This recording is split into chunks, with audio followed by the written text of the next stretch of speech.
वरहमतुल्लाह।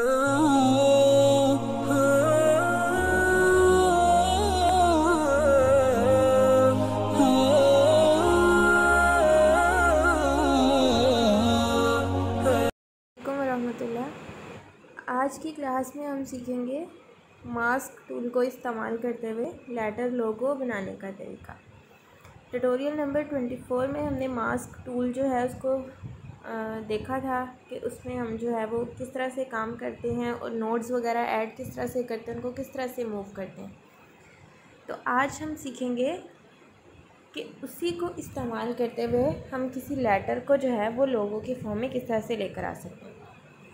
तो सिंपली आपके पास जो भी आप एक्सेल ऐप यूज़ कर रहे हैं उसका बाय डिफ़ॉल्ट टेक्स्ट जो है उसको रिमूव कर दीजिए और यहाँ से हम जो है वो टेक्स्ट के ऑप्शन पर आएंगे और यहाँ से हम इसको एडिट कर लेंगे। एडिट करने के बाद हम यहाँ से जिस भी लेटर का लोगो बनाना चाहते हैं हम वो लिखेंगे। मैं सिंपली ए और बी लेटर का लोगो बना रही हूँ, लेकिन मैं आपको दिखा दूँगी कि हम बाकी लेटर के लोगो जो हैं वो भी इसी तरह से बना सकते हैं। तरीक़ेकार सेम रहेगा, आप चाहे किसी भी लेटर पर वर्क कर रहे हैं। तो जैसे अब हमने इसको यहाँ पर ए को लिख लिया है, उसके बाद हम इसका कलर साइज़ जो भी हम अपनी मर्ज़ी से जो है वो चेंज करना चाहते हैं उसको हम उतना चेंज कर लेंगे। और यहाँ पर हम इसका कलर जो वो ब्लैक कर देंगे। उसके बाद यहाँ पर आप इसका फ़ॉन्ट जो है वो भी अपनी मर्ज़ी से जो रखना चाहें वो आप रख सकते हैं।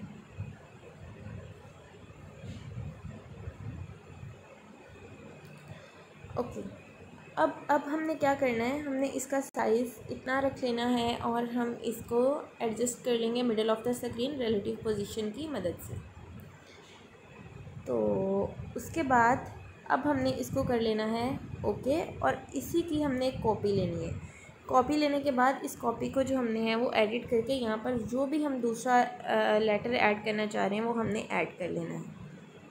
अच्छा, उसके बाद हमने क्या करना है, ये जो ए वाला है इसको हमने यहाँ से लॉक लगा देना है ताकि हम स्क्रीन पर जो भी और काम करें या जब हम बी के ऊपर मास्क अप्लाई करें तो वो ए को इफ़ेक्ट नहीं करे।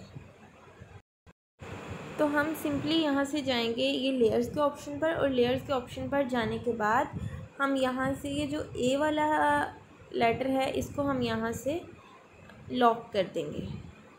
ठीक है। अच्छा, अब हम सिर्फ बी के ऊपर जो है वो जो भी वर्क करेंगे वो करेंगे। तो इसको हमने क्या करना है, बी को इसको हमने इस तरह से इसके ऊपर सेट करना है कि ये जब हम इसकी कटिंग करें तो ये इस तरह से कट हो। तो अब हम इसको इसके ऊपर जो है वो करके रख के देख लेंगे कि ये हमें कितना कट करना पड़ेगा।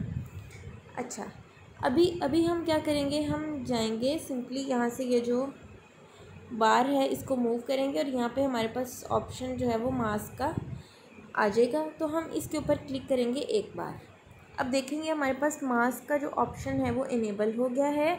अब हमने यहाँ पर इसके हैंडल्स की मदद से इसको इस डायरेक्शन में सेट करना है।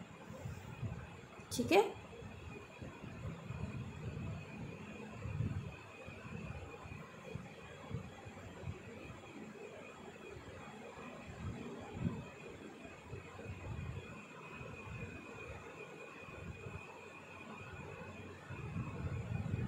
अगर आप यहाँ पर एक और नोट जो है वो ऐड करना चाहते हैं तो आप सिंपली इस पर क्लिक करेंगे एक बार, आप यहाँ पर एक और नोट जो है वो ऐड कर सकते हैं।